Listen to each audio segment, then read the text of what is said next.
Hi there, or should I say buenos dias, or maybe konnichiwa. Today I'm going to show you how I make my GameMaker projects multilingual using JSON locale files. I looked through the GameMaker forums to see how people were handling translations in their games, and I saw two main methods used and recommended frequently. The first was to hardcode locale translations into data structures like arrays or DS maps. I strongly advise against this. Not only are you locking yourself into recompiling and redistributing your game every time you make language updates or additions, you're making it difficult for yourself and for your translators to work on your translation files. You want to make it as easy as possible for people to create new translations, to update translations, etc.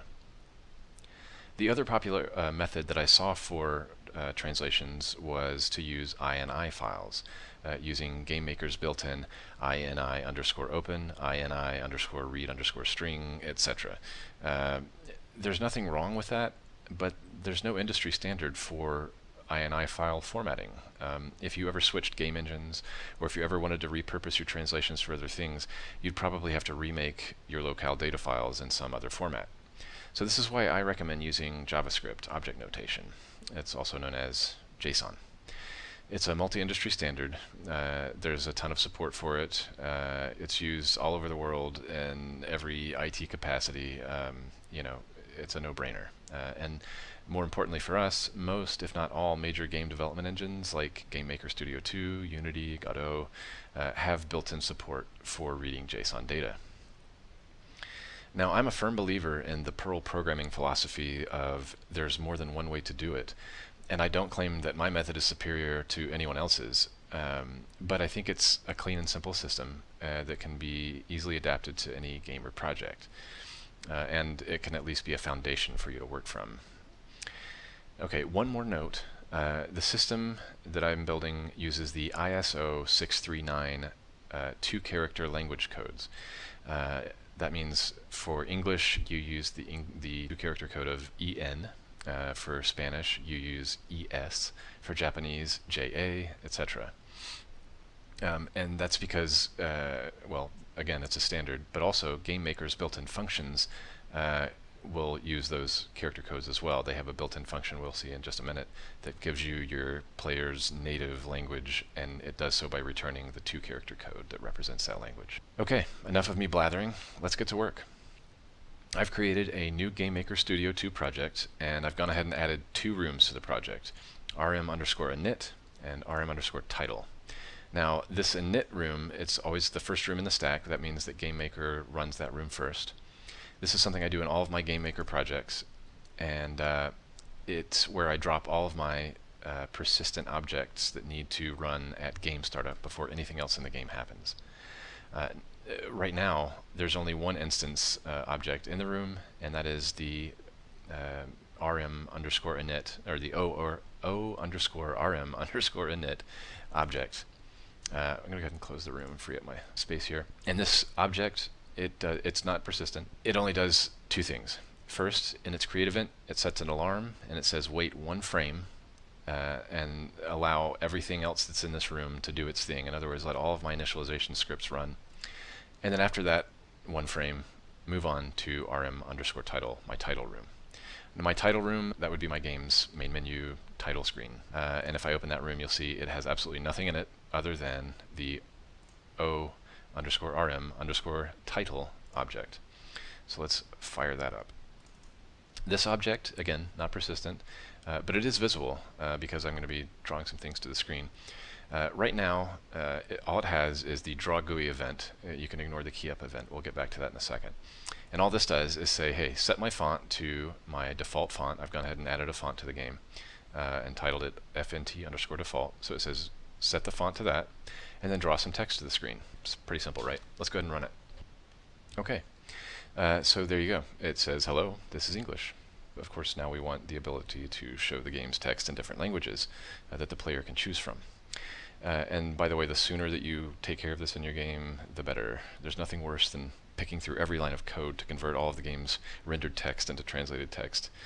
So the sooner the better. The first thing we're going to do is create an object, call it o underscore locale underscore manager. Let's find my objects here. I'm not blind, I promise. o underscore locale manager. Set it to persistent, and go back to our init room and drop a copy of it in there. That way we know it's going to run as soon as the game fires up. Go ahead and add a create event. Now, to save everyone's sanity, especially my own, I am going to just copy and paste the code and then go through it line by line, rather than try to type it out and have you watch me clumsily type and backspace and so on. So I'm going to go ahead and paste it in here, and now I'm going to go through it line by line. The first thing I do is I create 3 global variables. Whoops. 4 global variables, I apologize. We'll get to this 4th yd underscore locale underscore words variable further in the video. Now, these variables are going to be what keeps our language translations accessible anywhere in our game. So the first thing we have is our yd underscore languages array.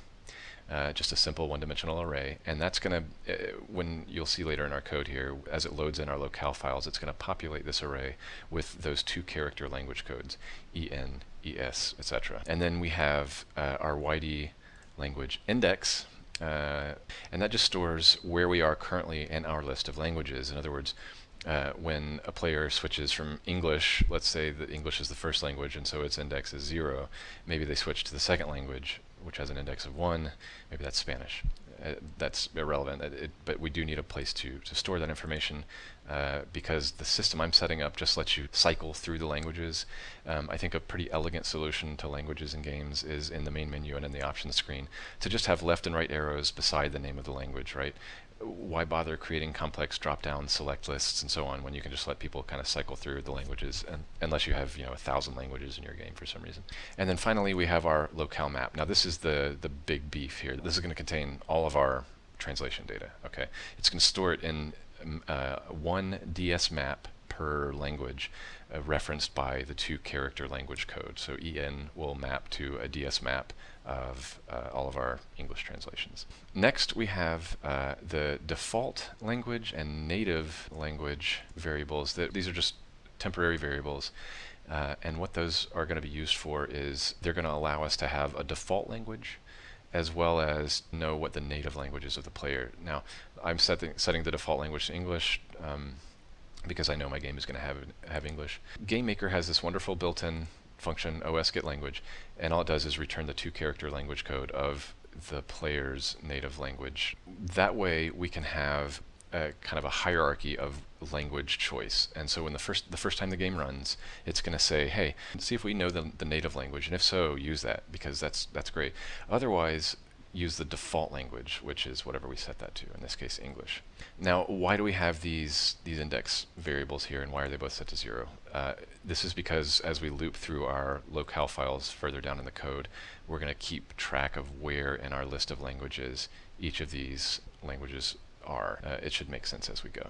So here's where we get into the meat of it. We're going to load our locale files one at a time, and we need our locale files to follow a standard naming convention. Now, I've chosen the naming convention of locale underscore and then the 2-character code, so locale underscore en for English, locale underscore es for Spanish, .json. So we're using the built-in GameMaker function of file find first, and that just says, hey, find me the first file in our game's file directory that matches this pattern. And then we're going to throw in a safety check and say, hang on, did we find anything? Because file find first is going to return an empty string if it doesn't find any files that match that pattern. So if it doesn't find anything, shut it down. It's got to find at least one locale file, otherwise we're just going to have no text in our game, and that's not going to work. So as long as the string is empty, we're just going to keep looping through file finds. At the bottom of our loop, we use file find next, and that's going to basically just keep using the pattern that we loaded in our file find first. Okay, we get into our while loop. I threw in some debug text saying, hey, this is the file we're going to try to load. Now we're going to use GameMaker's built-in file text open read function to open the file, and we're going to make sure that it did actually open the file. It returns a -1 if it doesn't. If it fails in opening it, throw an error message to shut down the game. And then we're going to essentially just slurp the text from that file into a string. So we have our JSON string, set it to an empty string by default. Use a simple little tracker here for our debugging purposes to know how many lines of text we read. And then we just go through it line by line and say file text read string from our locale file handle that we got earlier, and file text read line of the locale file. This moves the pointer ahead one line at a time so that we can cycle through it until we get to the end of the file. And then once we're done with it, close the file, free up the memory, and now our JSON variable has the contents of our text file. Okay, so great, we have all this JSON data in text in a variable, and we use GameMaker's wonderful built-in JSON decode function, and that converts our JSON text into a DS map. So now we have our locale map, and that contains all of our key value pair translations. I think this is a good point to show you the format of the locale files. So I'm just going to open up a note. This is what our English locale file is going to look like for this tutorial. JSON formatting. You have an open curly brace and you end with a closing curly brace. And then each of your key value pairs is separated by a colon, and they are within quotes. Each key value pair is separated by a comma. So that's all it is. I've created a text file. I've put this in it. I saved it as locale_en.js, and I've also done that for Spanish, actually, just so you'll better understand how this is all working. This is what the contents of the locale_es file are. Instead of saying hello, it says hola, and instead of this is English, it says esto es español. Let's get back to our code.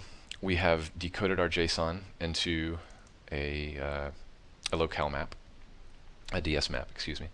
And we want to make sure that the JSON decoding didn't barf. So we say, hey, did it return -1, or does that DS map not contain that locale code key? Because we need that data above all of the other data. We don't care what other translations it has in it, but we know it needs this locale code. So if either of those fail, throw an error, shut it down. We don't want corrupt JSON data causing our game to go to hell. So we have a valid DS map, so we're going to go ahead and grab the locale code using that key. If you're not familiar with accessors, this is how you grab the value from a DS map by its key. So we have our locale map, we say give me the value of locale code, and in this case, let's say we're slurping up the English locale file. This is going to return, sorry, let me go back to that. So if this is the English file that we're reading in right now, it's you see locale map maps to en, it's going to return the string en.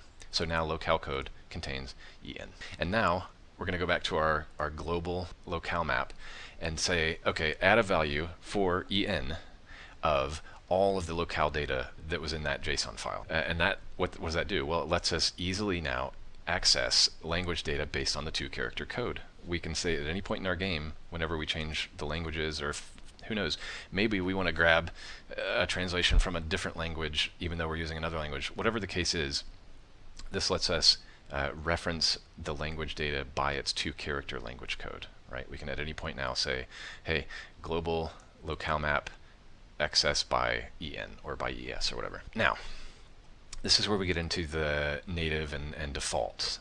We want to have a hierarchy of language selection by default. What does that mean? So the first time someone plays your game, it needs to have a hierarchy of how it chooses what language to use. So the first thing it's going to try to do is say, let's use the native language if that's available. So if it's looping through and it's loading files, and let's say the native language of this player happens to be Korean, and it's loading all of our JSON files, and it comes across a Korean language file. It says, hey, great, we have the native locale. So set the native locale index to whatever our global language index. Now, this is kind of a cheat. I should probably use a local variable for this just to avoid confusion for this tutorial. But you'll see here, I'm actually incrementing this index value by 1 every loop, and that just means that it knows the first locale file it finds, that's a 0, the next one is a 1, and then a 2, then a 3, etc. So all it does is say, okay, the native locale index is now whatever the current index is for the language that we're on. So then it says, hey, if we don't have the native locale, do we at least have the default locale? So if the language we're reading in right now is the default, set the default locale index. And then we need to add our locale code to our global language code tracker. And again, this is just so we can cycle through our languages for the UI, for UI purposes. That's all this does, is it just stores en, es, etc. and lets us cycle through it to say, hey, okay, if we're on the very first language, maybe that's EN. Now we go to our global local map or locale map and grab English based on that character code. So anyway, and then we say, using GameMaker's file find next, we move on to the next file until we're out of locale files. And then at the very end, we say file find close, and that just frees up the memory that was used by GameMaker for that file pattern matching. Okay, so now this is where we actually select what language we're going to use. And we get into the hierarchy. So what we do is we say, okay, of all the locale data that we've loaded, does the native locale code exist? Does this player's native locale language exist? If so, great. We're going to set our global translation map to the DS map stored for that native language, and we're going to set our language index to that native index. That's why we created this variable and tracked it, so that when it comes time for a player to get to the main menu or the options screen and cycle through the languages, that our index is at the right place. Again, you'll see why this matters later. If it doesn't know the native language, does it know the default language? And if so, wonderful. Otherwise, if all else fails, just use the very first language that we found. We know we have to have at least one locale file loaded, because otherwise it would have barfed on us earlier and thrown an error message. So there we go, we selected a language. So that's that. Now, let's go ahead and I'm going to delete this note. And let's go ahead and add to our include files our locale files. So I'm going to grab English and Spanish and drop those in. And now let's go ahead and run the game. Let's scroll up through our stuff here, and look here. Loading locale file, locale ing. We read 5 lines. Loading the Spanish one, read 5 lines, and we're setting it to the native language because, hey, my native language is English. I know the locale file for English exists, so we're going to set it to the native language, and that is represented by the 2-character code of EN. Terrific. So now, that's great. We have our translation data loaded. What are we going to do with it? We need a way to reference those key value pairs at any point. So we're going to create a couple of scripts. Well, we're going to create one script to do that. And for me, I'm going to call it yd_lang. If you're asking why all the yd underscore stuff, well, I'm yawning dad, so I use the yd underscore prefix for all of my scripts and global variables, because I don't want to clash with other code. I don't want to clash with the built-ins, and if I ever import or share code or whatever, I don't want it to clash with other people's code. Okay, so this is it. Our script accepts one argument, and that is the key from the key value pairs. So again, for reference, this is what, let me drop down a few. This is what our English locale, or all of our locale files look like as far as the keys go. So I would pass in, for instance, I could pass in the string msg_hello, and it's just going to say, okay, do we know about that key? Does it exist? And if so, great, return the value for it. In this case, hello ! Otherwise, I like to return a very hideous, very easily seen string of, hey, what the heck, missing translation. And that way, as we're testing and debugging the game, it's very easy to spot missing translations. Super simple. So there's our script. I'm going to also add one more script and call it yd_lang_next. This is where we get into cycling through our languages. So what is it going to do? It's going to say increment our global index value by 1. And of course, if we've run out of languages, if the index is now greater than or equal to the length of our yd languages array, start back at the beginning. And then update our global locale words map to be the language that index maps to. Okay, so we have our global map that stores all of our translation data, and we just want the translations for the language that we've moved to. And so we get that 2-character code using our yd languages array, using the index, etc., trickling on down. And now our global yd locale words maps to whatever the next language is, and we debug and blah, blah, blah, blah. And I don't know why I have this room go to in here. I'm sorry, that's from previous testing and debugging. So that's it. Okay, so let's go back to our title room, and we're going to swap out these actual blocks of text with calls to our new script. The key for this was msg_hello, and the key for this was msg_intro. So yd lang intro. Okay. So, helps to have that extra parenthesis, doesn't it? That's great. We're using translation text, and here's where I'm going to just show you this little cheat. This is, again, purely for the tutorial to make showing how this works easier. I've just added a simple key up event for the left arrow key in my title screen object. All it does is call our YD lang next script every time someone presses the left arrow key, meaning it cycles to the next language. And then it says room go to room title, and that's just so that it refreshes the room and uses the new translations. Okay, what we're going to do, I'm going to run it, I'm going to run the game. So here we are, we have our game running. Hello, this is English. That's great, it's using our translation text now, right? That works successfully. When I hit the left arrow key and switch languages, it's going to switch to Spanish, right? How do you think that's going to look? Is it going to look great? Ah, well, it switched to Spanish, that's great. But what is this? What's this weird espa what? Well, this is the handy-dandy default character that GameMaker uses when you add a font when it doesn't know what the character is. So I'm going to close the game. And let's refresh ourselves on what was in that translation. The intro has Esto es español, and it uses the ñ character, and GameMaker didn't know what to do with that. Why is that? Well, this is where we get into the gritty part of translations. Rasterized font glyphs. When your GameMaker game puts text on the screen, it doesn't just magically write characters. It draws pictures of character glyphs that it creates from a font. Now in GameMaker, when you add a font to your game, you specify the Unicode range for all the letters, numbers, punctuation, etc. that you need for your game. And GameMaker creates bitmap sprite sheets of those characters based on the font and size you specify. Then, when you tell it to draw text to the screen, it draws those bitmaps one character at a time. So this means you need two things for your spiffy new locale system. You need a font that supports the languages you want to add, and you need to tell GameMaker to include all of the Unicode ranges for your supported languages, or at least for the characters that you'll be using in your translations. Now, for this tutorial, I'm using a font called Otsutome. You can find it at freejapanesefont.com. Why am I using a Japanese font? I don't know. Let's find out.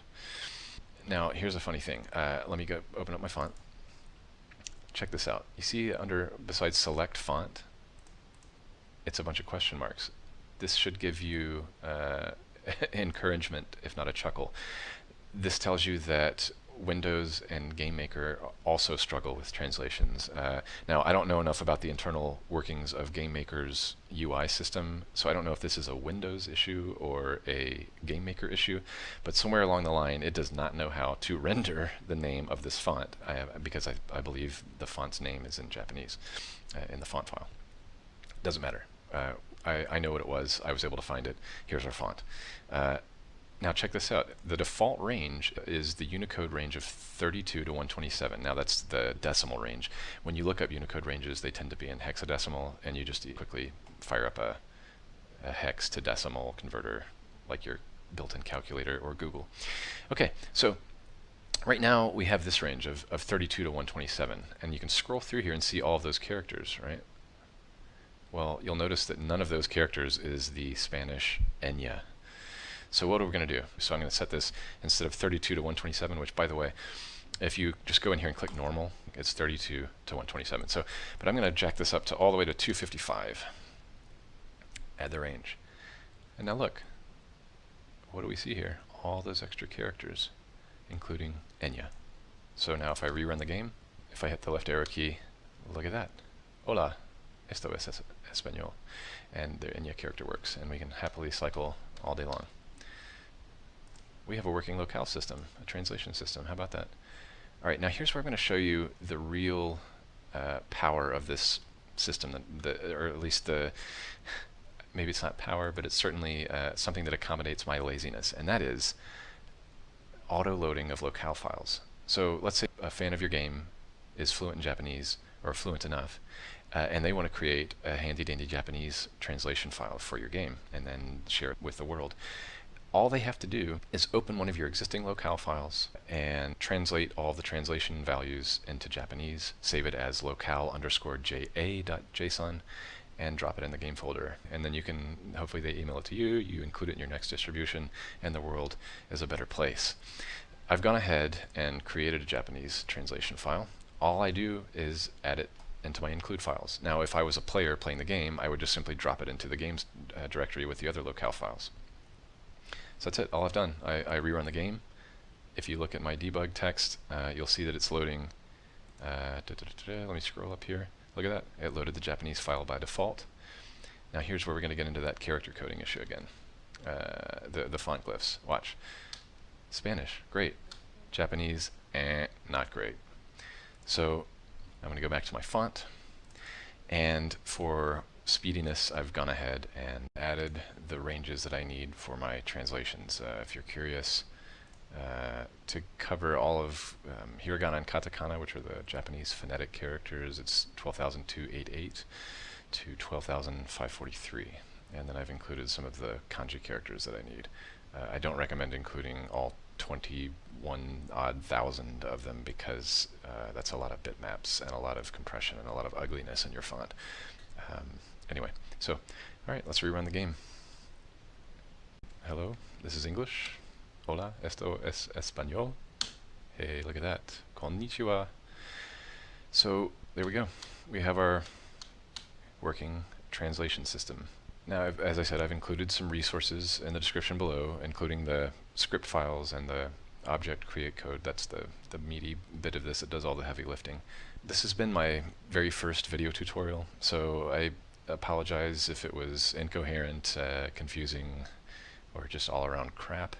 But I hope you found it helpful. Go ahead and find me on Twitter at yawningdad and drop me a line.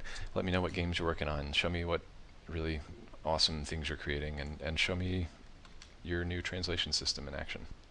A sincere thank you for watching this.